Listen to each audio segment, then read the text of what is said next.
The weather report said the snowstorm would be bad. They were wrong.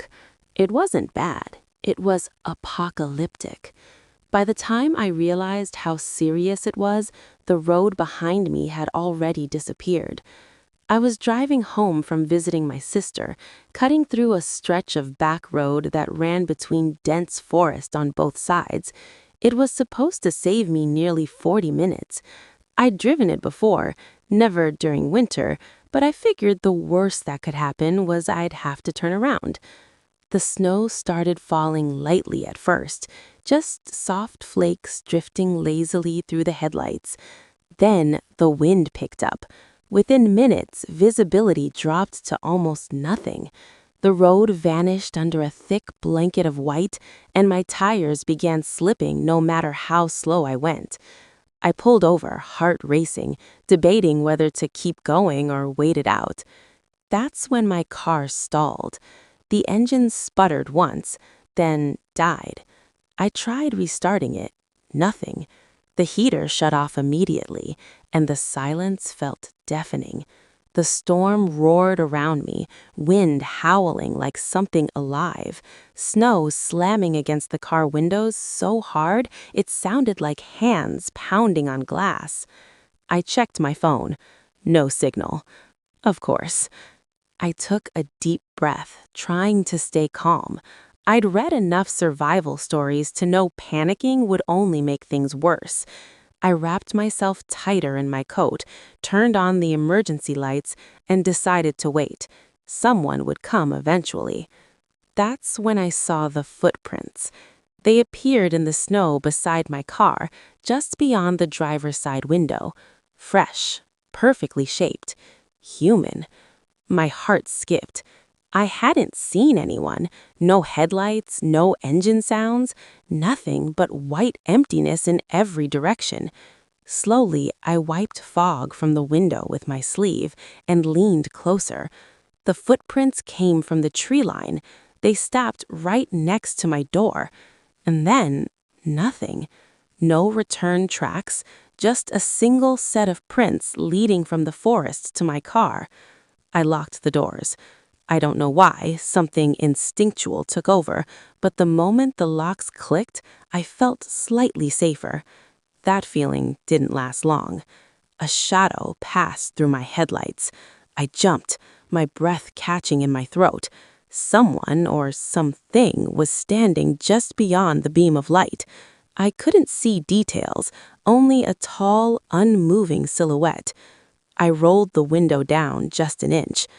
"Hello?" I called out. "My car broke down." No response. The figure didn't move. Snow piled up around it, yet it remained perfectly still, like the storm didn't affect it at all. I rolled the window back up. My phone buzzed suddenly, making me flinch. One bar of service appeared. A text message came through. Unknown. Don't get out.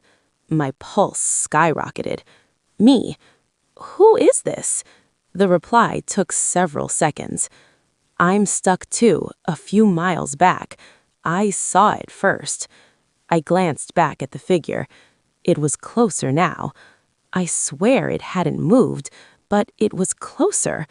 Me? Saw what? The shadow shifted slightly. Then I saw its head tilt, just a little, as if listening. Unknown.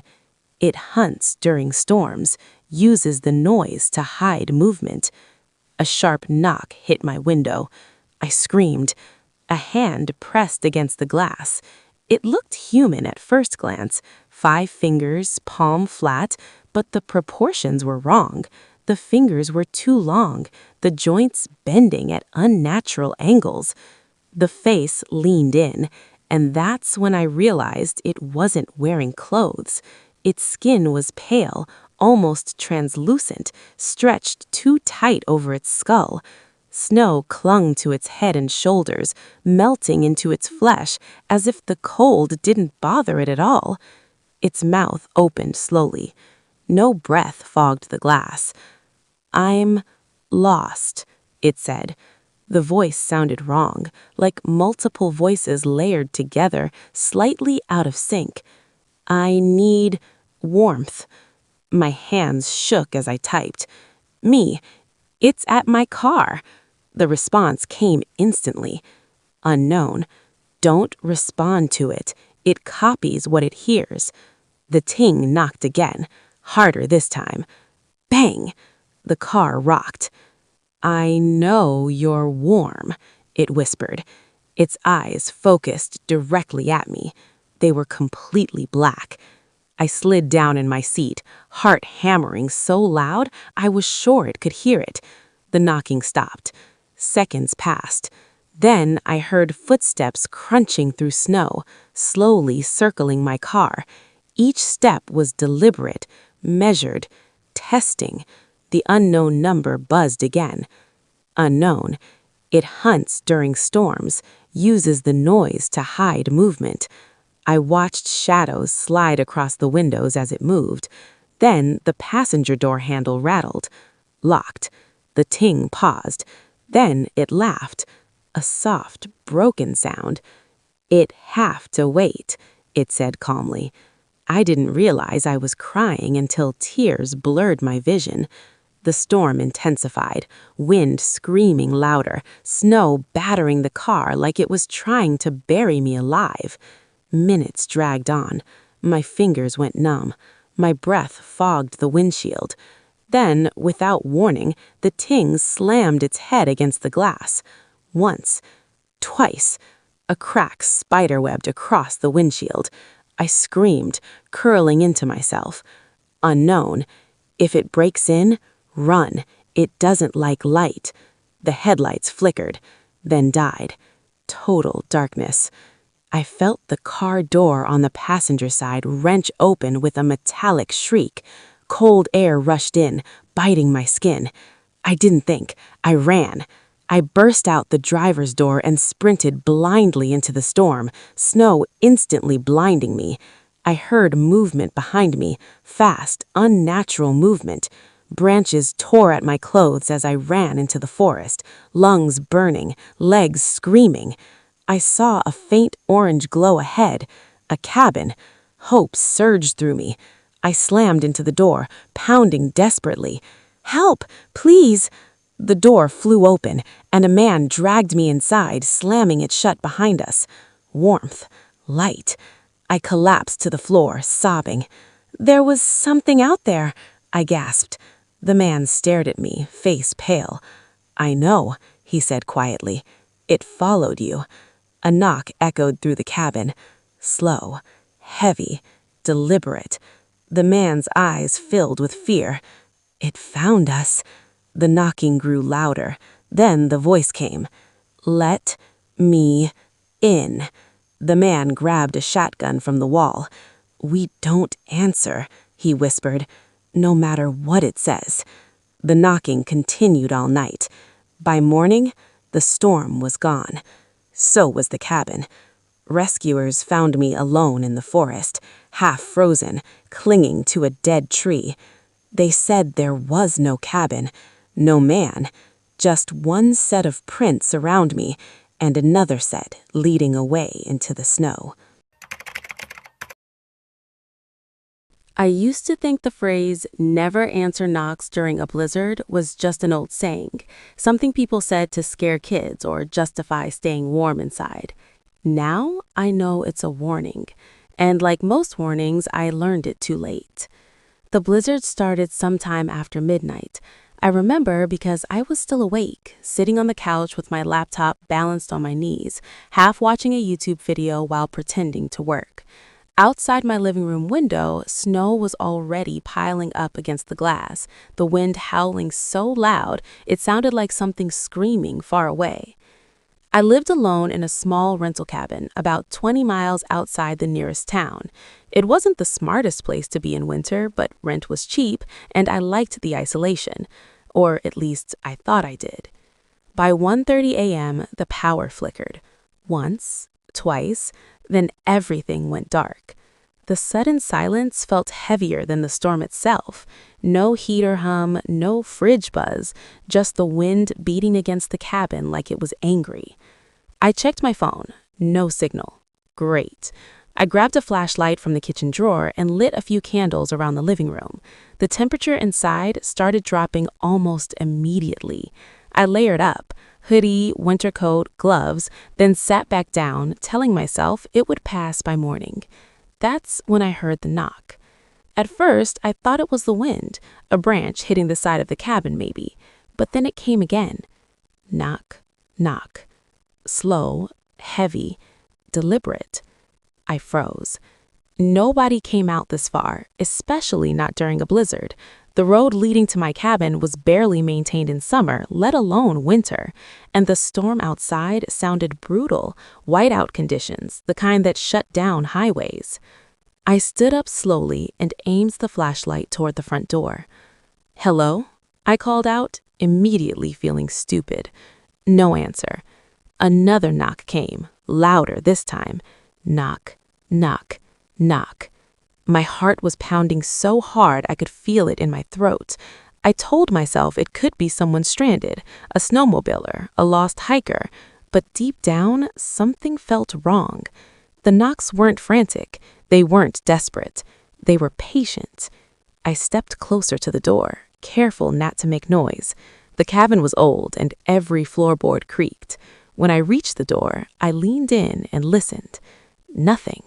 Just the storm. I looked through the peephole. At first, I saw nothing but swirling white. Then something moved. A figure stood just beyond the porch light's reach, mostly hidden by the snow. Tall, still, not shivering, not shifting their weight, just standing there. I pulled back, my pulse racing. "Can I help you?" I asked, my voice barely steady. Silence. Then the knocking started again. This time it was slower. Knock, pause, knock. Each one felt intentional, like whoever or whatever was on the other side knew exactly what they were doing. I backed away from the door. That's when my phone buzzed. I nearly dropped it. A text message. Unknown number. Don't open it. My blood ran cold. I typed back immediately. Me. Who is this? The typing bubble appeared, disappeared, then appeared again. Unknown number. I lived down the road. I opened mine last winter. Before I could respond, another knock echoed through the cabin, hard enough to make the door frame rattle. I stared at the screen. Me. Opens your door to who? There was a long pause. The wind outside screamed louder, like it was reacting to the tension inside. Then my phone buzzed again. Unknown number. It learned how to knock. I wanted to laugh, to tell myself this was some sick joke, but the knocking started again, faster now. Knock, knock, knock, knock, knock. Not frantic, impatient. I moved toward the back of the cabin, keeping my eyes on the front door. My mind raced through possibilities: home invasion, prank, hallucination, but none of them explained the message. I typed with shaking fingers. Me. What do you mean by it? The reply came almost instantly. Unknown number. In storms like this, sound carries weird. You don't hear footsteps, you don't hear breathing, but it hears you. The knocks stopped. The silence that followed was worse. I waited. 5 seconds, 10. Then I heard something else, a soft scraping sound. Not at the door, at the window. I spun around, flashlight beam shaking as I aimed it toward the living room window. Snow clung to the glass, but something darker moved behind it. A shape. A hand pressed against the glass. Too long, too thin. The fingers bent in a way fingers shouldn't. I stumbled backward, nearly tripping over the coffee table. My phone buzzed again. Unknown number. If it thinks you're not home, it'll leave. The scraping turned to tapping. Tap, tap, tap, like nails testing the glass. I killed the flashlight and dropped to the floor, crawling toward the hallway. Every instinct screamed at me to run, but there was nowhere to go.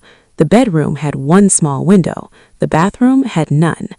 I hid in the bedroom closet, pressing my hand over my breathing to quiet my breathing. The tapping moved, from the window back to the door. Then came the voice. Low? It sounded wrong, like someone trying to remember how words worked. I need help. My stomach twisted. It mimicked desperation too well. The voice changed tone mid-sentence, dropping lower, flatter. Please open the door. I squeezed my eyes shut. My phone vibrated again. Unknown number. Don't respond. It learns faster if you do. The knocking returned, violence now. The door shook on its hinges, snow falling from the frame. Bang, bang, bang. I heard wood crack. Then silence. I waited, tears streaming silently down my face, every muscle locked. Minutes passed, maybe longer. Finally, my phone buzzed one last time. Unknown number. If it breaks in, hide. It doesn't like small spaces. I stared at the message, heart hammering. That's when the front door splintered. The sound was deafening. I heard something drag itself across the floor, slow, heavy, wet. Each step was accompanied by a horrible clicking sound, like joints bending backward. It moved through the living room, paused. Then the voice whispered right outside the bedroom door. I know you're here. The doorknob turned. Once, twice. Then it stopped. Silence returned. I don't remember passing out, but when I woke, sunlight filtered weakly through the cracks in the closet door. The storm had passed. I waited hours before coming out. The front door was destroyed. Snow covered the living room floor. There were no footprints, only long, dragging marks leading back outside. My phone had no signal. The unknown number was gone. Later that day, when rescue finally came, I asked about the neighbor down the road. The officer looked confused. He said, no one lived out there in years. Guy froze to death one winter. Door was found wide open. I moved out a week later. I still live in fear of winter storms, and every time I hear a knock during heavy snow, I don't answer. I didn't believe the rumors. That was my first mistake. People love exaggerating when it comes to remote jobs, especially winter ones. Every isolated place supposedly has a curse, a monster, or a dark secret. I needed money, and this job paid more than anything I'd ever seen for 3 months of work. That should have been my second mistake. I found the listing on a small job board late one night. It was short, vague, and unsettling in a way I couldn't quite explain. Winter caretaker needed. Location, Northern Ridge Research Station. Duration, November through February. Pay, $9,000 per month. Requirements, no medical conditions, comfortable with isolation, must follow rules without exception. At the bottom, there was one line that stuck with me. Previous employees did not complete the contract. Not quit, not were fired, did not complete. I emailed them anyway. They replied within minutes. No interview, no video call, just a contract and a pickup date. I was to be driven to the station before the first major snowfall. Once winter fully set in, no one would be coming back until spring. I told myself the rumors were probably about people losing their nerve. I was wrong. The drive up there took nearly 10 hours. After the paved roads ended, we drove another 2 hours through dense forests, snow already creeping in along the edges. The man driving the truck barely spoke. He looked exhausted, like someone who hadn't slept properly in years. Finally, I broke the silence. How many people worked this job before me? His jaw tightened. Enough, he said. That was it. When the station came into view, my stomach dropped. It wasn't what I expected. I imagined a small cabin or maybe a ranger outpost. This was bigger. Several connected buildings sat half buried in snow, surrounded by towering pine trees. Tall floodlights stood around the perimeter, though only a few were on. Everything looked old, abandoned, yet somehow still maintained. The driver handed me a duffel bag. "Rules are inside," he said. "Read them, memorize them." "What happens if I don't?" I asked, half joking. He finally looked at me. His eyes were dead serious. "You don't survive winter." Then he left. Just like that. Inside the main building, the air smelled stale, like metal and dust. The power was on, thankfully, and the heaters hummed softly. I dropped my bags and found the rules taped to the wall near the kitchen. There were 12 of them. I still remember every single one. Never go outside after sunset. If you hear knocking, ignore it. If you hear footsteps inside while alone, lock yourself in the control room. Do not use the radio between 12 a.m. and 3 a.m. Keep the floodlights on at all times. If a floodlight goes out, do not investigate until morning. Do not look into the tree line for longer than a few seconds. If you see someone outside, you know you didn't. If you hear your name being called, do not respond. Do not leave the station under any circumstances. If Rule 10 is broken, do not come back. If something enters the station, hide. I laughed nervously after reading them. It felt like a prank. But then I noticed something at the bottom of the page. Handwritten. These rules exist because we learned them the hard way. That night, I didn't sleep much. The first few weeks were uneventful. My job was simple: keep the generators running, monitor weather instruments, log data, and make sure nothing broke. The snow kept falling heavier each day, eventually cutting the station off completely. No phone signal, no internet, no radio contact except scheduled check-ins. Total isolation.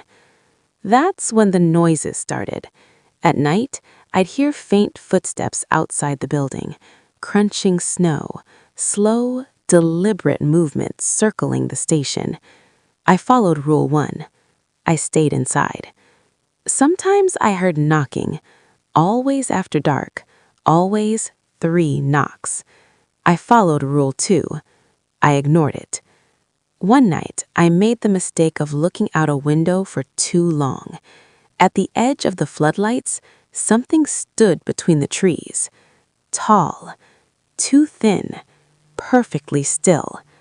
I felt a sudden, overwhelming sense of dread, like my body recognized danger before my mind could explain it.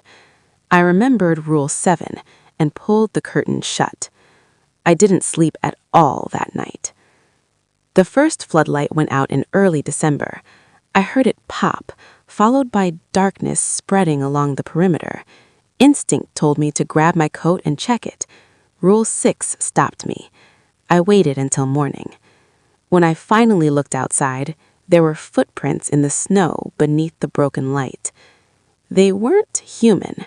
The snow around them was melted, like something warm had stood there for a long time.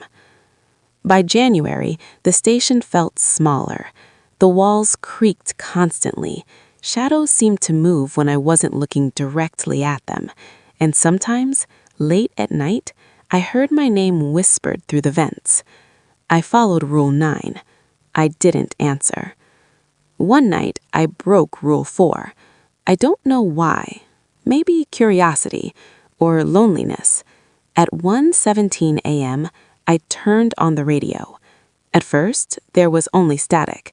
Then, breathing. Slow. Wet. Right against the microphone. I reached to turn it off, but a voice came through. "Why are you hiding?" I shut it off and locked myself in the control room until sunrise. After that, things got worse. I started finding doors open that I knew I'd locked. Equipment was moved. Food went missing. And every morning, There were new footprints around the station, circling it closer and closer. Then I found the logs. They were hidden in a cabinet I hadn't opened before. Old caretaker journals, dating back years. Every single one ended the same way. Something is inside now. The final entry from the last caretaker was short. It learned the rules. That was when I realized the truth. The rules weren't to keep it out. They were to slow it down. One night in late January, I heard footsteps inside the station. Heavy, dragging. Rule 3.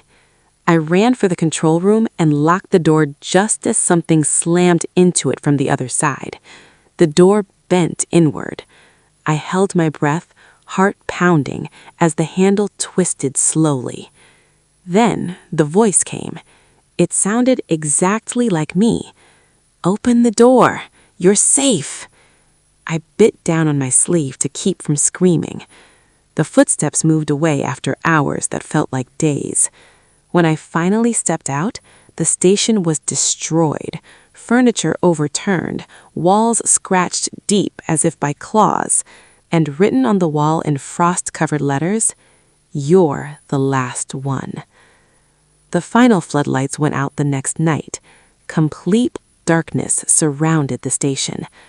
I heard movement everywhere, scraping, crawling, breathing. I broke Rule 10. I ran. I grabbed my coat and burst into the snow, sprinting blindly into the forest. Behind me, something followed. Fast, impossibly fast. I saw the trees part ahead of me. Something massive moved through the trees. Then the cold took over. I woke up in a hospital weeks later. They said a rescue team found me miles from the station, barely alive. I asked what happened to the research station. They exchanged nervous looks. "There was no station," one of them said. "Just ruins, burned down years ago." I asked about the footprints. They said there was only one set. Mine.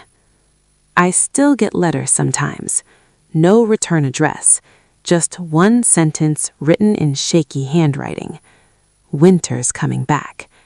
And I know it's waiting for me to return. Thank you for listening. If you enjoyed this story, consider leaving a like and subscribing to the channel. It helps more than you think. You can share your thoughts or experiences in the comments below. This is Mr. Horror Man. I'll see you in the next story.